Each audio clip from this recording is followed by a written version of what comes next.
안녕하십니까. 일산 백마마을, 강촌마을, 백송마을 아파트 거래 1등 한성부동산입니다. 오늘은 지난 시간에 이어서 올해 이제 하반기 분위기하고 내년 초 전반적인 상황을 한번 예측해 보도록 하겠습니다. 예측이니까 틀릴 수도 있습니다.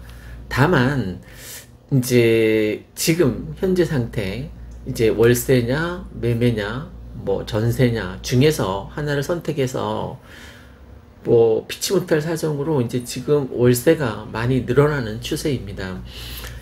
저는 18년도, 19년도 그때 주춤거렸을 때의 상황하고 아주 유사한 시장의 흐름이 계속 지속될 것 같은데, 올해는 거래 완박, 거래는 완전 박살난 상태, 거래 거의 이루어지지 않을 것 같고, 내년 초에 이제 시장이 조금씩 움직일 것 같은데, 그것은 이제 일산 소사선 개통과 이제 맞물려서 1월 달에 뭐 교통 호재가 있으니까, 그것하고 또 하나는 다주택자들 그 5월까지 그 중과 완화를 시켜줬잖아요. 그죠? 그래서 내년 초에는 이제 시장의 매물들이 뭐 팔려고 하는 매물들이 아무래도 지금보다는 조금 더 좋은 가격에 나올 것들이 좀 예상이 됩니다. 그래서 올해는 완전 매매 시장은 뭐 거의 얼어붙었고, 지금 저기 파주 지역만 해도 이제 조정 지역이 해제됐잖아요. 바로 옆 동네인 파주 지역이 이제 조정 지역이 해제돼서 시장에 미치는 영향은 뭐 거의 크진 않을 텐데, 그래도 뭐 대출이라던가 여러 가지 그동안에 규제가 됐던 것들이 어느 정도 풀어져서 파주만 해도 여기보다는 조금 더 일찍 시장의 변화가 있을 것 같고, 여기 백마마을, 백송마을, 강촌마을 같은 경우에는 거의 올해는 완만하게, 저는 이제 보합이라고 보는데, 뭐 유튜브 그 폭락론자들이 계속 일산도 뭐 다 아작났다 20% 30% 떨어질 거라고 하고, 저번에도 말씀드린 것처럼 전문가들을 상대로 그 설문조사한 걸 보니까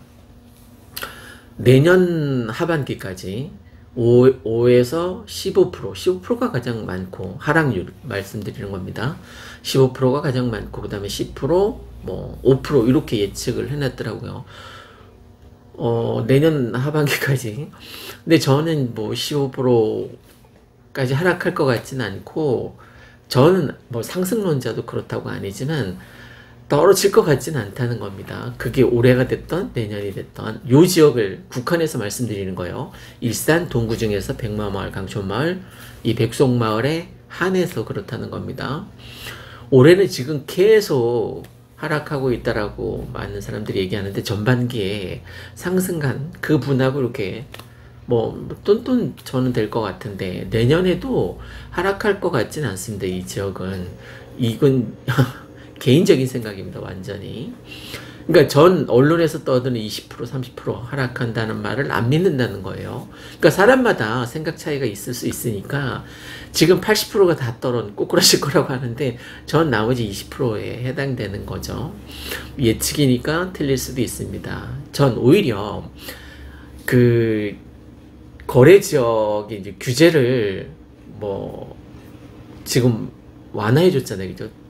두 차례에 걸쳐서 파주 지역이 이제 해제가 됐는데, 언젠가는 그게 언제일지는 모릅니다. 고양시도 조정지역에서 해제가 될 거고, 우크라이나 전쟁도 언젠가는 끝날 것이고, 금리가 계속 무한정 오르진 않을 거 아닙니까? 그죠? 물론 미국을 따라가야 하니까 아무래도 계속 금리는 오를 것 같습니다. 올해 말 내년 초까지는. 그러면 어느 정도 오르다가 금리가 어느 순간에는 멈추겠죠. 그죠? 뭐 시장 상황도 봐야 되니까, 규제를 국가에서 뭐 완화해 준다거나, 꼭 취득세 중과 완화뿐만이 아니라 양도세라던가, 아니면 지금 규제를 묶고 있는 분양가 상한제라던가 뭐 초과이익 환수제라던가 어떤 형태이든 규제가 확 풀려서 전체 시장에 어떤 형태이든 반등의 수준이 있다는 거예요. 그래서 저는 18년도, 19년도하고 비슷할 거라고 예측하는데 18년도, 19년도에 이렇게 하향하는 곳이 많았어요. 그죠? 18년, 19년도 한 10월, 9월까지 그러다가 급상승했죠. 그죠? 77%나 상승했으니까 2년간에 걸쳐서 77% 상승했는데 올해는 그때 당시로 만약 18년도로 돌아간다고 하면 이렇게 안정 하향 뭐 5% 선에서 내년까지 이런 시장이 가다가 이제 내년 언제쯤 반등하게 될지 모르겠지만 서서히 저는 완만한 곡선으로 또 다시 장기적으로는 우상향하니까 아파트 가격이 자본시장에서 자본에 투자하는 게 우리나라가 다른 후진국처럼 그렇게 위험한 경제 상태가 위험하거나 뭐 지금 각 개인별 뭐 주택담보대출이 굉장히 문제라고 하는데 다른 나라에 비해서는 안전장치가 참 잘 돼 있어요. 그죠? DSR이라던가 뭐 50% 이상 안 해주니까 집값을 50% 이상 안 해주니까 경제 위기가 오더라도 그 주택담보대출 때문에 뭐 큰 문제가 될 것 같지는 않고 이렇게 위기 상황인 건 맞는데 이런 위기 상황에서 우리나라가 셧다운 되지 않는 한 자본주의를 굳건하게 유지할 거란 말이에요.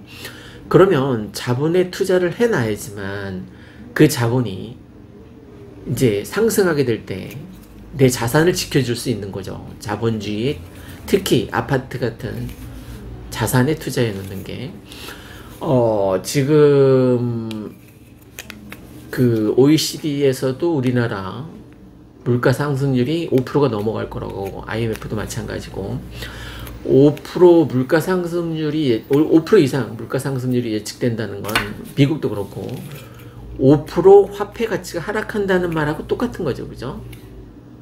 내가 1억의 전세를 살고 있으면 내년 초에 그게 얼마가 된다는 거요? 9,500만 원이 된다는 거죠. 그죠? 내가 1억의 전세를 살고 있는데 내년 말까지 계속 살고 있으면 5% 물가 상승률이 됐을 때 9천만 원이 된다는 거죠. 그죠? 1억이 9천만 원이 된다는 거예요. 그만큼 화폐 가치가 하락한다는 얘기잖아요. 물가 상승률에 의해서.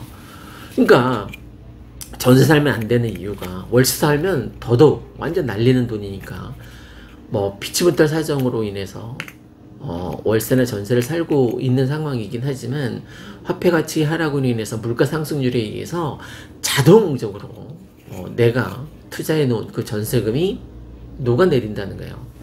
지금처럼 물가 상승률이 고물가 상승률로 5% 이상이 된다면 더욱더 그렇겠죠. 그러면 내 자산을 해지하기 위해서는 1년에 5%씩 물가 상승률이 일어나고 있는 이 상황에서 내가 자본에 투자해 놔야만 되는 거죠. 그죠? 그러면 그 자본이 화폐 가치 하락 그 반대 급부 요소가 되는 거죠. 자본에 투자해 놓으면 어쨌든 물가가 5% 상승하는 거니까 그만큼 아파트 가격도 상승할 가능성이 있다는 거예요. 지금 물론 금리 인상 때문에 다들 심리가 급속도로 위축되어서 아파트를 쉽게 매수할 상황은 아닌 건 맞아요. 완전 거래 절벽이다 못해 거래 완박이니까 완전 박살나는 상태이니까 지금 중개소마다 월세, 전세 이걸로 겨우 지금 먹고 살고 있는 형편입니다. 그래서 뭐 폐업률도 아주 높다라고 하던데 이 부동산 중개업자 폐업률이 높다고 하는데 거래 활성화 정책이 언제 일어날지 모르겠지만 완만하게 이렇게 하락하다가 내년 어느 때일지 모르겠지만 다시 아주 완만하게 반등할 가능성이 높다라는 것을 말씀드리고 싶습니다. 언제인지는 저도 모르겠습니다. 다만 그렇게 흘러갈 것 같다는 거예요. 정부에서 계속 아파트 가격이 하락하는 것을 뭐 조금 전에도 뭐 그 강남 쪽에 10억 다운돼서 아파트에 거래됐다고 하는데, 그러면 10억이나 떨어졌는데 지금 사야 되지 않습니까? 아파트 가격이 떨어지면 사겠다는 많은 사람들, 꼭 강남이 아니라 이 일산도 아파트 가격이 언론에서 그렇게 많이 떨어졌다고 하는데, 2, 3억 떨어졌다고 하는데 지금 사면 2, 3억 이익이잖아요. 근데 사람들이 안 사고 있단 말입니다. 그 공포, 두려움에 가까운 심리 때문에 못 사는 거죠. 아파트 가격이 내려갈 때는 사람들이 아파트를 못 삽니다. 지금 사실은 사기의 절호의 찬스인 거죠. 그죠? 급매물도 있으니까. 그때 말씀드린 것처럼 뭐 32평인데 7억 5천 가다가 실거래가는 7억 3천까지 찍혔다가 지금 뭐 급매물 보면 6억 중반대는 많고 뭐 그 이하도 있습니다. 그러니까 뭐 거의 호가에서 1억이 빠졌다라고 생각할 수 있는 거죠. 그게 만약에 거래가 되면. 근데 급매물이라는 거예요. 급매물, 초급매물이라는 거예요. 그러니까 아파트를 살 생각이 있었던 분은 지금 오히려 절호의 찬스인 거죠. 저는 오늘 그냥 올해 말하고 내년 초, 그 다음에 내년 하반기까지 이렇게 흘러갈 가능성이 없지 않아 있다. 만약 정부에서 이번에 파주 규제 지역을 해제한 것처럼 또 다른 좋은 호재가 생긴다면 지역은 다시 아주 적은 상승으로 돌아설 가능성이 있다는 것을 말씀드립니다. 고맙습니다.